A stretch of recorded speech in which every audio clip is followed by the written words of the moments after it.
Итак, ваши адвокаты подали в суд на Министерство юстиции Байдена за неправомерные действия.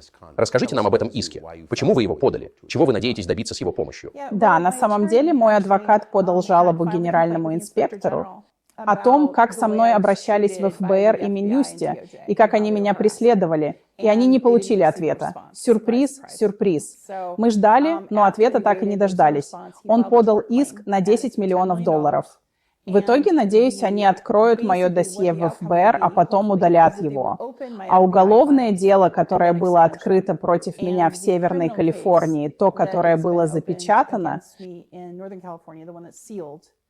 будет показано. И поскольку это дело было открыто Минюстом и ФБР, где они забрали все мои сообщения в Twitter, теперь X, так он называется, но Gmail и так далее. Все мои социальные сети были изъяты по опечатанным ордерам. Единственная причина, по которой я знаю об опечатанных ордерах и об этом стало известно, заключается в том, что адвокат Twitter позвонил и сказал мне, что это произошло, и они подали ходатайство в суд, чтобы сообщить мне об этом. По этому делу было назначено большое жюри. Так что дело зашло довольно далеко. Так что до обвинительного заключения осталось совсем немного. Но в чем они собираются меня обвинить? Ну, они мне не скажут. Как американского гражданина это бесит, верно? Но я думаю, что многие... Я в замешательстве. Я думаю, что многие люди, наблюдающие за этим, в замешательстве. Вы, конечно, наиболее известны тем, что публично рассказали о своем опыте сексуального нападения. И я думаю, что это было сексуальное нападение, совершенное тогдашним сенатором Джо Байденом в лифте, когда вы работали на него. Не в лифте, а в коридоре. В коридоре, прошу прощения. И в отличие от многих людей, которые делают подобные заявления, у вас есть современные доказательства звонка вашей матери в Larry King Live, который вышел спустя годы. Это удивительная история, и я думаю, что это правдоподобная история. Но что вы сделали не так? Как вы оказались предметом запечатанного потенциального обвинения в рамках уголовного расследования, проводимого правительством США? В чем заключалось ваше преступление? Я думаю в том, что не замолчала, потому что просто не переставала говорить. Я продолжала настаивать на расследовании. Если вы помните Джен Псаки. Да. Однажды ей задали один вопрос. Питер Джуси, кажется, задал вопрос и сказал, ну, вы знаете обо мне от Ари Рид. Она ответила, о, это уже обсуждалось в суде. Это никогда не было предметом разбирательства. Она откровенно солгала. Это никогда не разбиралось. Это никогда не расследовалось. Знаете, а я просила провести расследование. Все, что они сделали, это заплатили деньги за то, чтобы на меня написали статью в СМИ. Конечно, они это сделали и на вас напали. Вся эта история с верой во всех женщин оказалась неправдой. Я думаю, это очевидно. Нет, это неправда. Нет никакой МИТУ. Да. Но уголовное расследование в отношении вас — это совершенно отдельная категория. Да. И это действительно эскалация, которую большинство американцев не могут понять. Зачем им уголовное расследование? Вы знаете? Их было два, да. То есть первое за лжесвидетельство, когда я выступала в качестве эксперта, и мне потребовались адвокаты и $1000, чтобы очистить это дело, и им пришлось его прекратить. А потом они набросились на меня с опечатанным делом, с которым я ничего не могу поделать, потому что мне даже не положено о нем знать. Итак. Это федеральное правительство? Федеральное Минюст ФБР. И вот... Запечатанное, значит, есть запечатанное такое дело. Советское. Трудно поверить, что то, что вы говорите, правда, но я думаю, что это можно проверить. Против вас заведено дело. Они расследуют ваше преступление. Они не говорят вам, что это за преступление. Верно. Но это явно тяжкое преступление, или они утверждают, что это тяжкое преступление. Верно? И я выложила опечатанные ордера, это было в СМИ. Так что опечатанный ордер виден. Вы можете увидеть номер дела. Журналисты пытались найти его. Мои адвокаты пытались найти его. Никто не сказал им, что это такое. Затем они начали нападать на меня более скрытыми способами. То есть, знаете, в основном преследовали, угрожали смертью. Особенно это усилилось, когда Марджори Тейлор Грин и представитель Мэтт Гетц попросили меня выступить в комиссии по разоблачителям. И я собиралась рассказать о том, как трудно быть разоблачителем, потому что я стала мишенью. А потом, когда я уже собиралась давать показания, я перешла к этой части. Но когда я собиралась давать показания, ситуация действительно усилилась, в первую очередь угрозы и подрывная деятельность. Мне было трудно найти работу. Люди думали, что я представляю угрозу безопасности. Были, знаете ли, намеки, моя репутация была разрушена, и мы уже говорили об этом. Так что мой адвокат сказал, ну хорошо, вот что, мы подадим эту жалобу. И это произошло после того, как, знаете, когда я была здесь, в Москве, в России, я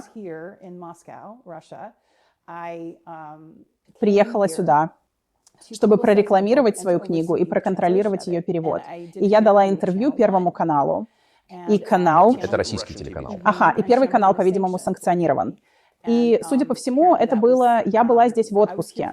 Так что я собрала вещи буквально на 7 дней, на 5 дней. У меня не было с собой много вещей. А потом, примерно в середине пути, я начала получать, вы знаете, сообщения, что я из бывшей разведки. Они пытались передать мне сообщения разоблачительные, типа, да, слушай, знаешь, тебе грозит обвинение, если ты вернешься назад. Я говорила со своими адвокатами обвинение об этом. За что? За ФАРа, закон о регистрации иностранных граждан, за который они преследовали Марию Бутину, и Пола Манафорта, и Марию Бутину. Если вы прочтете, есть очень хорошая статья под названием «Шпион, который не был шпионом», в которой рассказывается, почему она не была шпионом. И она не была, она сейчас работает в Государственной Думе, но она определенно была мишенью, но это создало прецедент для Пола Манафорта в ее деле. Но подождите, просто для ясности, вы американка, которая обвинила действующего президента в сексуальном насилии над вами, когда вы работали на него, будучи молодой женщиной, и у вас есть доказательства того, что это правда, современные доказательства, что, на мой взгляд, очень важно. И вдруг вы становитесь преступницей, потому что оказываетесь в чужом городе и даете телеинтервью. Это я что-то упускаю? Если вы помните, в 2019 году одна из клеветнических статей, которую они распространили против меня, заключалась в том, что я была русским агентом, хотя у меня не было никаких связей с Россией, причем сразу же с самого начала. Эта компания Байдена рассказала об этом New York Times, и они сказали, что это был их первый ответ. Ни опровержения, не знаете ничего другого. Они сказали: «О, она русский актив». Кампания началась в 2019 году и распространилась по всему миру. А потом она продолжилась и обрела собственную жизнь, потому что ее так распространяли бывшие сотрудники Обамы, Эдвард, Айзек Довиер, люди, подобные им, которые имеют влияние в социальных сетях, и люди прислушиваются. Так что, к сожалению, это было своего рода навесом. Поэтому, когда я приехала в Москву... Итак, вы выдвинули это заявление против президента Соединенных Штатов, в то время кандидата. Еще раз, обвинение заслуживает доверия. Я бы не разговаривал с вами, если бы не считал его достоверным. Я считаю, что оно заслуживает доверия. Я думаю, что это правда. А они даже не отвечают. Они просто обвиняют вас в предательстве своей страны. Мгновенно. Это был первый ответ, даже не отрицание. Я подумала, что это интересно. И средства массовой информации усилили это. О, да. New York Times усилила это. Washington Post усилила. Все. Политика, вы знаете, они сделали все возможное для своей империи, я думаю. В то время я не очень понимала, что такое СМИ.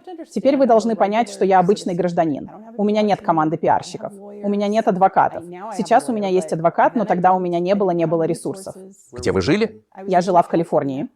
И я была очень наивна в отношении, знаете, СМИ. А теперь я понимаю, я думаю, что многие люди в 19-20 году все еще были немного наивны. И чтобы было понятно, похоже, что вы всю жизнь были довольно либеральным демократом. Я, знаете, действительно верила. Я работала на Леона Панетту в качестве стажера. Я работала на Джо Байдена. Я работала демократическим оперативником на кампаниях в Конгрессе. Меня обучали в национальной безопасности. Меня обучала полиция Сиэтла, чтобы я помогала бороться с домашним насилием. Я была тренером. Я жертвовала свое время. Я работала на демократов. Я верила в это, верила всем сердцем. И когда я выступила с доказательствами, то, как со мной обращались и как обращаются до сих пор, это разбило мне сердце. Как и по сей день, как и сейчас, меня называют перебежчиком, предателем. Так было и тогда, до того, как я покинула США. Я продолжаю наступать на вашу историю, и мне жаль. Это просто удивительная история. Когда вы излагаете ее и приводите хронологию событий, просто удивительно, что с вами произошло. Итак, вернемся к тому, на чем вы остановились до того, как я вас прервал. Итак, вы приехали в отпуск, чтобы заняться переводом своей книги. Да.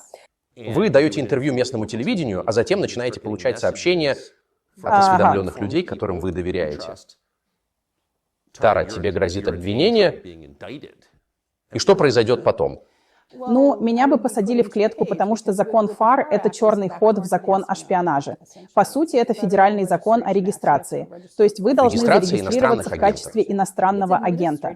Это административная процедура. Раньше его даже не использовали, а теперь используют как черный ход в шпионаж. Так что, возможно, вы помните группу Хура, верно? Очень хорошо. Черные националисты, которых мы защищали. Верно. В этом месяце их приговаривают к 10 годам тюрьмы. И я прочитала все их судебное дело. И знаете, у меня много милости. Меня интересуют такие вещи. И знаете, в чем обвинение? Сеяние раздора. Я хочу, чтобы люди действительно услышали это, потому что сеяние раздора не должно быть преступлением. И они не должны иметь права, но они... Сияние раздора? Сияние раздора. Это термин, предусмотренный законом ФАР и черным ходом в закон о шпионаже. Поэтому им грозит до 10 лет тюрьмы или больше. У них отобрали паспорта.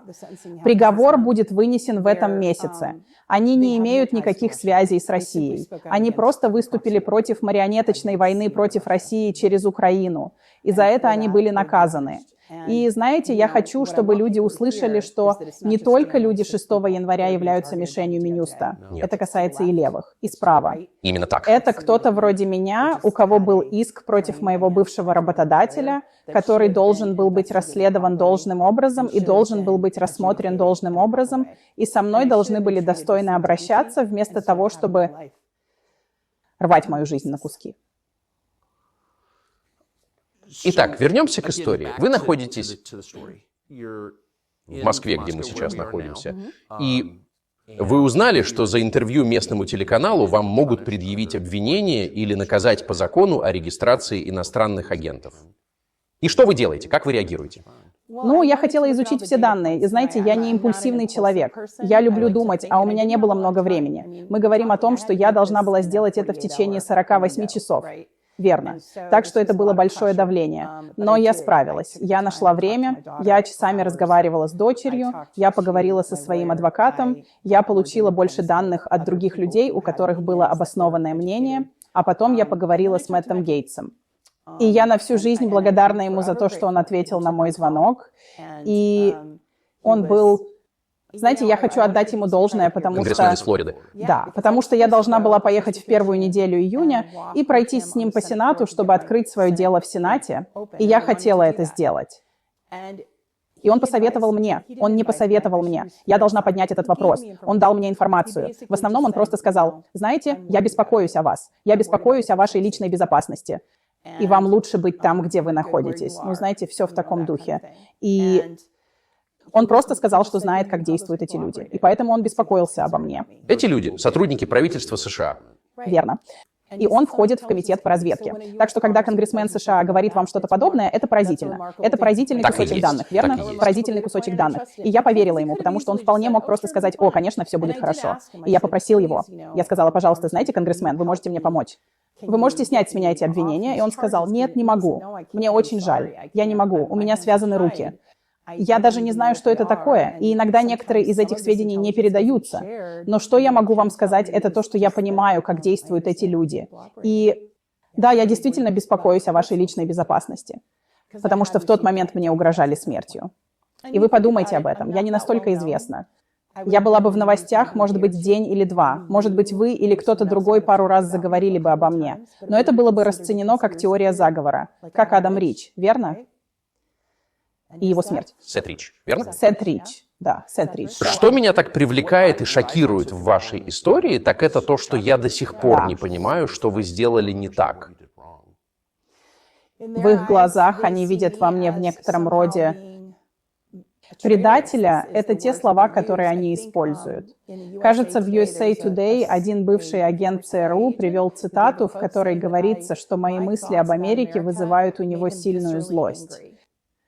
Потому что я говорила об инфляции. Я говорила о том, что в стране 600 тысяч бездомных. Я говорила о том, что, знаете, я занимаюсь геополитикой, у меня юридическое образование. Я интересуюсь этим. Но вы же американка, вы всю жизнь прожили в Соединенных Штатах, вы работали на действующего президента, который, по вашим словам, сексуально оскорбил вас. Вы расстроены состоянием нашей экономики. Да. Как это делает вас предателем? Очевидно делает. И, видимо, мои взгляды на прокси-войну против России через Украину. И в 19-м я сказала, и это правда, что если Джо Байден будет избран, то он начнет войну с Россией. Вы правы? Да. Итак, чтобы объяснить людям, которые слышат это впервые, какой путь вы выбрали, вы решили, что не сможете вернуться домой после этого. Я приняла решение, а потом мне пришлось думать, что же делать. Ведь нельзя просто так взять и решить остаться в стране без соответствующих документов и визы. Верно? Вы не можете просто сказать: «О, я просто побуду здесь». Это сделает вас лицом без гражданства. Да. Поэтому я связалась с Марией Бутиной, и я навсегда благодарна ей за то, что Маша помогла мне, просто помогла мне с процессом того, как подать заявление на политическое убежище, что я и сделала. Это заняло несколько недель. Только 10% таких дел принимаются, но они провели тщательную проверку и сочли, что проблема достаточно серьезная, чтобы предоставить мне убежище. И это после разговора с американским конгрессменом, входящим в комитет по разведке Палаты представителей, который сказал вам, что беспокоится о вашей безопасности. Верно. Насколько сложным было это решение для вас? Это большое решение. Это было важное решение, но дело не только в том, что он сказал. И я не хочу перекладывать все это на плечи Мэтта Гейтса. Да, это было решение нескольких человек. И один, не могу сказать, кто именно, но пошел на большой риск, чтобы отправить мне сообщение: если вы сойдете с самолета, вас возьмут под стражу. За что? За нарушение закона ФАР. Возможно, они говорили о нарушении санкций. Говорили, что я читала уведомления, которые, знаете ли, являются ордерами на арест, и меня могли забрать в Стамбуле. Кто и для чего? По доверенности США, знаете, так они поступают с Интерполом. Они арестовывают от имени США, например, в ОАЭ и Дубае. Так что у меня был адвокат, который специализировался на людях, с которыми такое случалось. И она добилась снятия красных уведомлений. И теперь, когда я получила убежище, они исчезли. Но они выдадут вас из любой страны. Так что единственные две страны, которые не выдадут американца обратно в Америку, это Иран и Россия. Это действительно сумасшедшая история. Да. Похоже, у вас нет никакого способа донести свою историю до американской аудитории. Нет. Нет, это очень сложно. Я имею в виду, что у меня большой круг читателей в Твиттере. И у меня есть подкаст, который я веду. Знаете, но кроме этого... Но никто не звонил, и что мне интересно, что у нас есть якобы свободные СМИ в Соединенных Штатах, как защита от чрезмерного влияния правительства, слишком много власти в руках слишком немногих, и предполагается, что это самокорректирующаяся система. Если с американским гражданином происходит что-то действительно безумное и тоталитарное, наши СМИ должны проявить интерес и оповестить остальную часть страны, чтобы они знали, что происходит. Чтобы они могли сказать: стоп, стоп, стоп, стоп. Мне может не нравиться Тара Рид, я не согласен с ней или что-то еще, но так делать нельзя. Вы не можете арестовать человека за отсутствие преступления или за то, что он жалуется на президента. Вам звонил кто-нибудь из Нью-Йорк Таймс? Или Нет. Политика? Нет, нет. Daily Beast? Чтобы сказать: расскажите нам, что с вами случилось. Они нет, конечно, нет, они занимаются только модными штучками.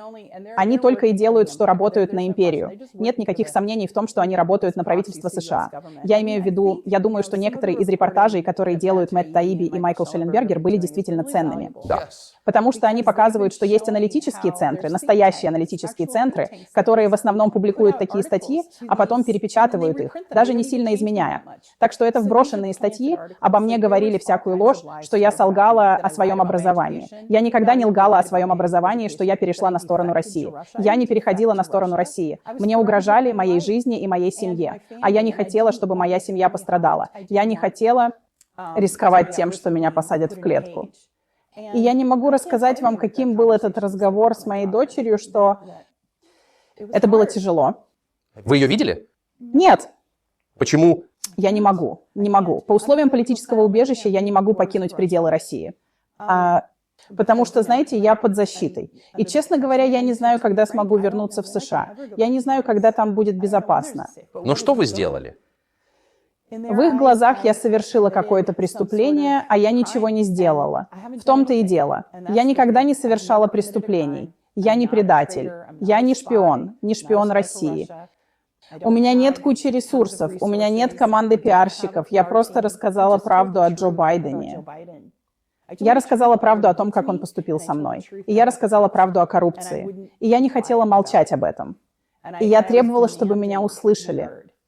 Но, допустим, я не получу $83 миллиона, как Юджин Кэрролл, или парфюмерную линию, как Сторми Дэниелс, верно? Или чтобы со мной с достоинством обращались в прессе, как с теми женщинами, потому что они обвинили республиканца. Нет. На меня напали и... И никто вас не защитил? Не совсем. Роуз МакГоуэн. Она действительно защищала. Меган Келли давала мне платформу пару раз. Конечно, у вас есть и другие независимые СМИ, даже левые, даже несмотря на репортеры Me Too. Молчание.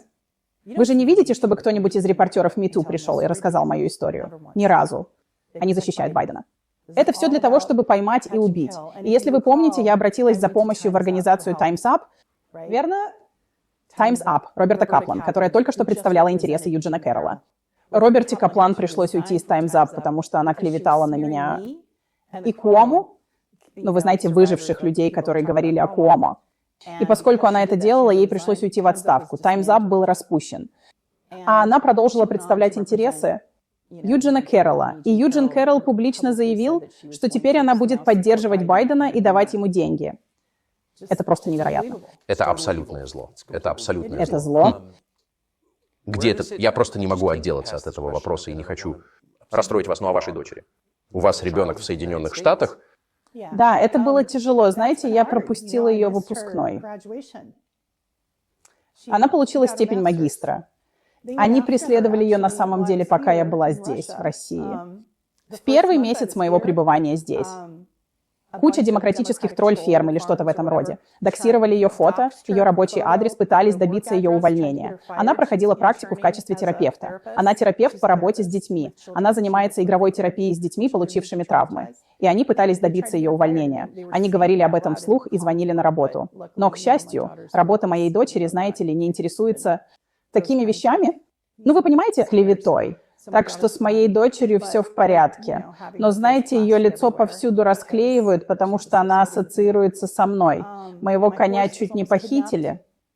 Они буквально приехали и почти увезли его на трейлере. К счастью, хозяева конюшни были рядом.